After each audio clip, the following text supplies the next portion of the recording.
فرمایا وَقَرْنَ فِي بُيُوتِكُنَّ، اے مسلمان عورتوں تم گھر کے اندر رہا کرو، بلا ضرورت گھر سے باہر نہ نکلا کرو۔ شاپنگ کرنا تمہارا کام نہیں ہے، کاروبار کرنا تمہارا کام نہیں ہے، نوکری کرنا تمہارا کام نہیں ہے۔ حالات کے تحت اگر کبھی نکلنا بھی پڑ جائے تو پردے سے نکلو۔ وَقَرْنَ فِي بُيُوتِكُنَّ، اے عورتوں تم اپنے گھروں کے اندر رہا کرو۔ وَلَا تَبَرَّجْنَ تَبَرُّجَ الْجَاهِلِيَّةِ الْأُولَىٰ، اور جب گھر سے تم نکلو تو بناؤ سنگار کر کے، میک اپ کر کے، لپسٹک لگا کر، پرفیوم لگا کر کے نہ نکلا کرو۔ یہاں تک کہا اللہ کے نبی نے اگر کوئی عورت خوشبو لگا کر کے مسجد میں آتی ہے نماز پڑھنے کے لیے، ایسی عورت کی نماز قبول نہیں ہوگی، 40 دن تک اس کی نماز قبول نہیں ہوگی اگر وہ خوشبو لگا کر کے مسجد میں آتی ہے۔ اتنا خطرناک مسئلہ ہے میرے پیارے بھائیوں۔ اللہ نے کہا والذین هم لفروجہم حافظون، جو اپنی شرمگاہ کی حفاظت کرتے۔ اب ایک سوال پیدا ہوا، اے اللہ، لڑکا جوان ہو گیا، لڑکی جوان ہو گئی، دونوں کے اندر طلب ہے، مرد کو عورت کی ضرورت ہے، عورت کو مرد کی ضرورت ہے، اور اے اللہ تو کہہ رہا ہے کہ شرمگاہ کی حفاظت بھی کرنا ہے، تو پھر ہم کیا کریں؟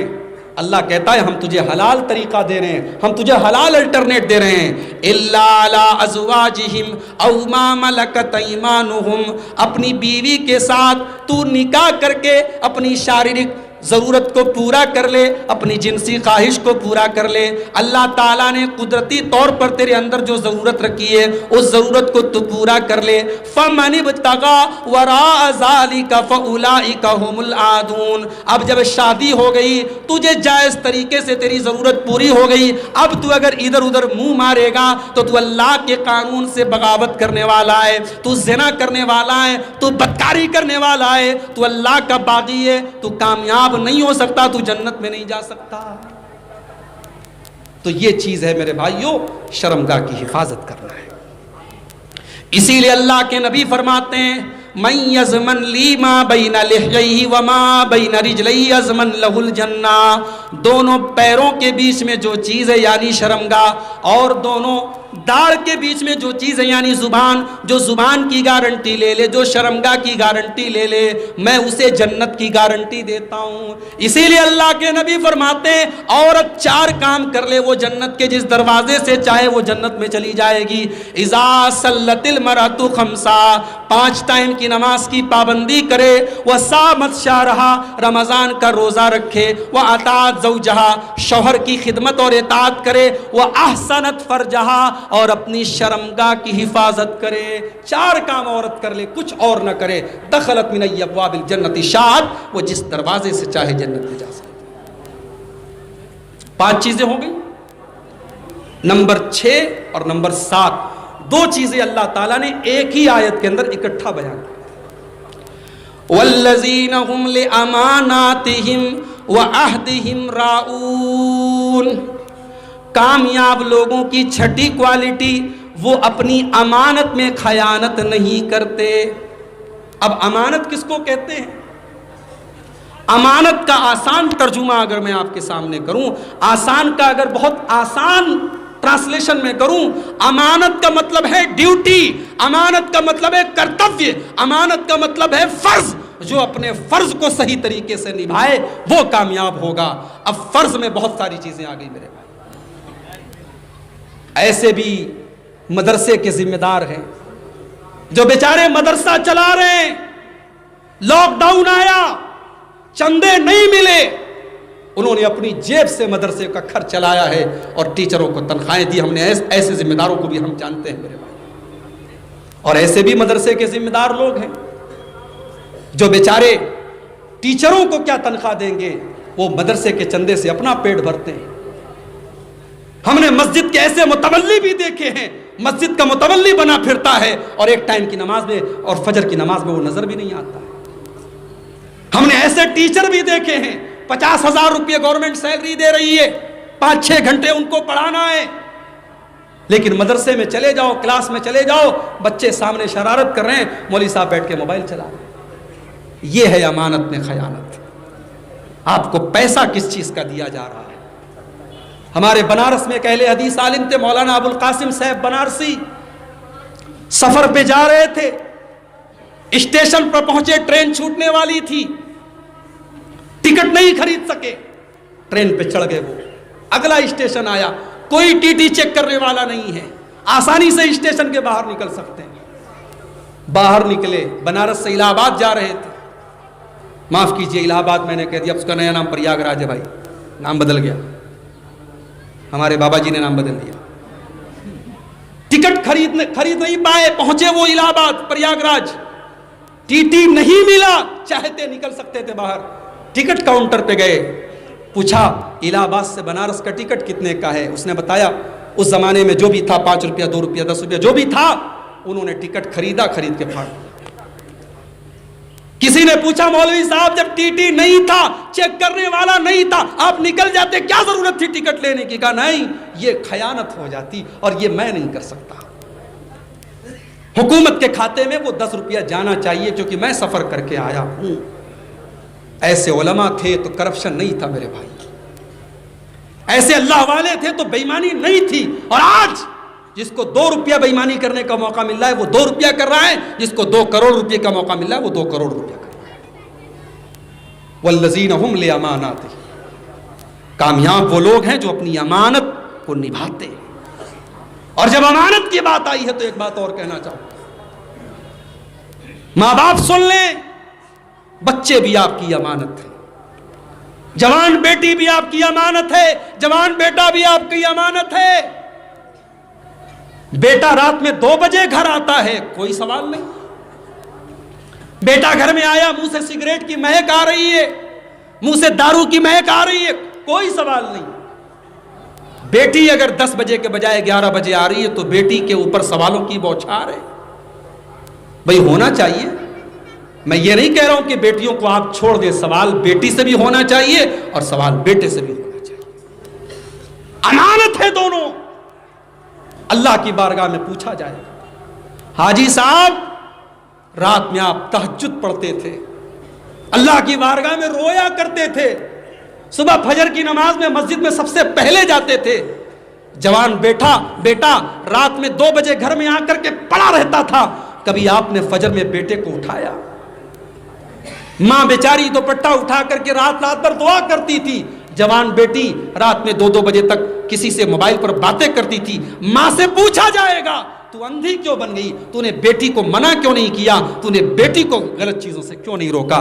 یہ بچے, یہ بچیاں امانت ہے میرے پیارے. اور آج تو جب سے موبائل نکلا ہے, اب بچوں کو ہم کہاں پال رہے, اب تو موبائل پال رہا ہے. کتنی عورتیں, بچہ کھانا نہیں کھا رہا ہے, جلدی سے موبائل اس کو ٹکا دیا. اب بچہ جو ہے لکڑی کی کاٹھی والا ویڈیو دیکھ رہا ہے تب وہ کھانا کھا رہا ہے. بچوں کو ہم نے اتنا موبائل کا عادی بنا دیا ہے کہ بچہ شرارت کر رہا, ہم نے جھٹ سے موبائل تھما دیا ہے. اس کے بعد ہم کہتے ہیں مولوی صاحب بچے تو موبائل کے پیچھے پڑے ہیں. موبائل کے پیچھے پڑے نہیں, آپ نے پڑھایا ہے. امانت ہے میرے پیارے بھائیوں, یہ بچے امانت ہے. اور عربی کا کوئی شاعر بڑی پیاری بات کہتا ہے, لیس الیتیم من انتہا ابواہ من حم الحیات وخلفاہ ذلیلا. یتیم وہ نہیں ہے جس کے ماں باپ دنیا سے چلے جائیں, جس کے ماتا پتا دنیا سے انتقال کر جائیں. ان الیتیم هو الذی تلقى له امن تخلت او ابا مشغولا. ارے یتیم تو وہ ہے جس کی ماں کے پاس اس کے لیے ٹائم نہ ہو, جس کے باپ کے پاس اس کے لیے ٹائم نہ ہو. تو بچے امانت ہے میرے بھائی, اس امانت میں خیانت مت کرو. اور 7ویں چیز, وعہدہم راعون, کامیاب لوگ اپنے پرومس کو پورا کرتے ہیں, اپنے زبان کے پکے ہوتے ہیں, اپنے وعدے کو پورا کرتے ہیں, اپنے وعدے سے مکرتے نہیں ہیں. وہ کسی سے اگر وعدہ کر لیتے ہیں تو وعدے کو نبھاتے ہیں. آج بزنس کر لو, سب سے بے ایمان مسلمان آپ کو مارکیٹ میں ملے گا. غیر مسلم ہم سے اچھے ہیں بزنس کے معاملے میں, آپ تجربہ کر کے دیکھ لو میرے بھائیوں. ہم اور آپ اس قدر اپنے دین سے دور ہو چکے ہیں, ہمارے وعدے کا کوئی مطلب نہیں, ہماری زبان کا کوئی مطلب نہیں. اسی لیے اللہ کے نبی فرماتے ہیں, اربع من کن فیہ کان منافقا خالصا. 4 چیزیں جس کے اندر پیدا ہو جائیں وہ پکا منافق ہے. 4 چیزیں پکے منافق کی پہچان ہے. اذا حدث کذب, جب بات کرے تو جھوٹ بولے، وَإِذَا وَعَدَ أَخْلَفَ جب وعدہ کرے تو وعدہ خلافی کرے، وَإِذَا تُؤْمِنَ خَان جب امانت رکھی جائے تو خیانت کرے، وَإِذَا خَاصَمَ فَجَرَ اور جب جھگڑا کرے لڑائی کرے تو گالی گلوچ پر اتر جائے۔ چار چیزیں پہچان ہے کس کی؟ پکے منافق کی۔ اب آپ غور کر لیں، اگر یہ چار چیزیں ہمارے اندر ہیں تو پھر ہم مومن ہیں کہ منافق ہیں؟ حدیث فیصلہ کر دیتی ہے، فتویٰ لگا لینا۔ حدیث میں آپ کو دے کے جا رہا ہوں، یہ چار چیزیں ہیں جس کے اندر ایک چیز یہ بھی ہے کہ جب وعدہ کرے تو وعدہ خلافی کرے۔ اسی لیے اللہ نے کہا کہ کامیاب لوگوں کی ساتویں کوالٹی یہ ہے، وَعَهْدِهِمْ رَاعُونَ وہ اپنے وعدے کے پکے ہوتے ہیں۔ اب آخری چیز نمبر 8، وَالَّذِينَ هُمْ عَلَىٰ صَلَوَاتِهِمْ يُحَافِظُونَ کامیاب لوگوں کی 8ویں خوبی یہ ہے، وہ اپنی نمازوں کی حفاظت کرتے ہیں۔ اللہ اکبر۔ حفاظت کا مطلب سمجھتے ہو؟ بھئی ایک موبائل ہے 500,000 روپے کا، اور ایک موبائل ہے ایپل کا آئی فون لاکھ روپے کا، 1.25 لاکھ روپے کا۔ اب 1.25 لاکھ روپے کے موبائل کو آپ کتنا سنبھال کر کے رکھیں گے؟ نماز آپ کے آئی فون سے بھی زیادہ قیمتی چیز ہے، نماز کی حفاظت کرو۔ عصر کی نماز کا ٹائم ہے، اللہ کے نبی اپنے صحابہ کے ساتھ سفر پہ گئے ہوئے ہیں، دشمنوں کو پتا چلا کہ اللہ کے نبی اور آپ کے صحابہ آئے ہوئے اور عصر کی نماز کا ٹائم ہے۔ بخاری کے الفاظ ہیں، دشمنوں نے میٹنگ کی اور آپس میں مشورہ کیا کہ یہ وہ نماز کا ٹائم ہے جس نماز کو مسلمان اپنی جان سے زیادہ پیارا مانتے ہیں، اور جس ٹائم کی نماز کو وہ کبھی نہیں چھوڑتے ہیں، کا بڑا اچھا موقع ہے، چلو حملہ کر دیتے ہیں۔ دشمنوں نے پلاننگ بنائی، اللہ نے اپنے نبی کو خبر کر دی۔ اللہ کے نبی نے صحابہ سے کہا آدھے صحابہ ہتھیار لے کر کے کھڑے رہیں گے اور آدھے صحابہ نماز پڑھیں گے۔ نماز تب بھی معاف نہیں ہوئی، کہا کہ آدھے ہتھیار لے کر کے کھڑے رہیں گے، آدھے نماز پڑھیں گے، اور جب یہ آدھے پڑھ لیں گے تو پھر وہ باقی آدھے نماز پڑھیں گے اور یہ ہتھیار لے کر کے کھڑے رہیں گے۔ یعنی نماز کا ایک نیا طریقہ جنگ کے حالات میں بیان کیا گیا، مگر نماز معاف نہیں کی گئی۔ اور مجھے وہ فتویٰ یاد آتا ہے شیخ عبدالعزیز بن باز کا۔ شیخ عبدالعزیز بن باز سے پوچھا گیا کہ ایک آدمی دشمن کی قید میں ہے اور کھمبے سے اس کے دونوں ہاتھ باندھ دیے گئے ہیں، نہ وضو کر سکتا ہے، نہ تیمم کر سکتا ہے، نہ نماز کی نیت باندھ سکتا ہے، نہ رکوع کر سکتا ہے، نہ سجدہ کر سکتا ہے۔ شیخ صاحب وہ نماز کیسے پڑھے گا؟ کیا وہ نماز کو چھوڑ دے گا؟ اور جتنے دن تک وہ دشمن کی قید میں ہے اتنے دن تک کی نمازوں کو وہ چھوڑ دے گا؟ شیخ عبدالعزیز بن باز اللہ ان کی قبر کو نور سے بھر دے، انہوں نے فتویٰ دیا کہ نہیں، یہاں قرآن کی اس آیت پر عمل کیا جائے گا، فَاتَّقُوا اللَّهَ مَا اسْتَطَعْتُمْ اللہ سے ڈرو جتنی تمہارے اندر طاقت ہے۔ اس کے ہاتھ کھمبے سے بدے ہیں، وہ وضو نہیں کر سکتا ہے نہ کرے، وہ تیمم نہیں کر سکتا ہے نہ کرے۔ اگر اس کا چہرہ قبلے کی طرف ہے اچھی بات ہے، اگر نہیں ہے تو جس حال میں ہے اسی حال میں وہ اپنے سر کے چہرے کے اشارے سے رکوع کر لے، سجدہ کر لے، اور اسی حال میں وہ نماز پڑھ لے۔ نماز اس حال میں بھی معاف نہیں ہے۔ میرے پیارے بھائیوں، آج جلسہ ہو رہا ہے برہیٹ کے اندر، اور ہم ہر سال جلسہ کرتے ہیں، 2 دن کا جلسہ ہوتا ہے، ہزاروں کی بلکہ لاکھوں کی تعداد میں لوگ اکٹھا ہوتے ہیں، مگر پھر رپورٹ کیا آتی ہے؟ کیا ہماری نمازیوں کی تعداد میں کوئی اضافہ ہوا؟ ہر سال ہمارے علاقے میں کوئی نئی مسجد بن رہی ہے، ہر سال کئی نئی مسجد کی تعمیر ہو رہی ہے۔ مسجد تو بنا لی شب بھر میں ہی ماں کی حرارت والوں نے، من اپنا پرانا پاپی تھا، برسوں میں نمازی بن نہ سکا۔ مسجدوں کو بنانے سے اہم یہ ہے مسجدوں کو آباد کیا جائے۔ میرے بھائیوں، آج لاک ڈاؤن میں کتنی مسجدیں ایسی تھیں جہاں جمعہ نہیں ہوتا تھا، لیکن گاؤں دیہات میں چھوٹی چھوٹی وقتیہ مسجد تھی، وہاں بھی جمعہ ہونے لگا۔ میرے پاس ایسے سوال بھی آئے، شیخ صاحب ہمارے گاؤں میں 2 مسجدیں تھی، جامع مسجد تھی، وقتیہ مسجد تھی، وقتیہ مسجد میں ہم جمعہ پڑھنے لگے، اب دونوں مسجدوں میں جمعہ ہو رہا ہے۔ میں نے کہا دیکھیے بہتر ہے، اور جو فتوے کی روشنی میں جو علماء نے فتویٰ دیا وہ یہی ہے کہ بہتر ہے کہ گاؤں میں کوئی ایک مسجد ہو، بڑی مسجد، جہاں سارے لوگ مل کر کے جمعہ پڑھیں، لیکن اگر دونوں پر پڑھا جاتا ہے تو جائز ہے، لیکن بہتر اور افضل یہ ہے کہ اگر 2 مسجدیں قریب قریب میں ہیں تو جو بڑی مسجد ہے اس پر جمعہ کی ادائیگی کی جائے۔ ہم نے وہ حالات بھی دیکھے ہیں میرے بھائی۔ اللہ کے گھر میں حرم میں نمازیں ہو رہی ہیں 2-2 فٹ کی دوری پر. اللہ کے گھر میں کبھی یہ منظر نہیں دیکھا گیا کہ طواف رک گیا ہو, نماز رک گئی ہو, حرم کے اندر تالا لگ گیا ہو. ہم نے وہ منظر بھی دیکھا میرے بھائیوں.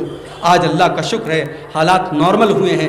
آج وہاں پر بھی حج ہو رہا ہے, طواف ہو رہا ہے, عمرہ ہو رہا ہے, حج بھی انشاءاللہ ہوگا. آج اللہ نے ہمیں پھر زندگی دی ہے.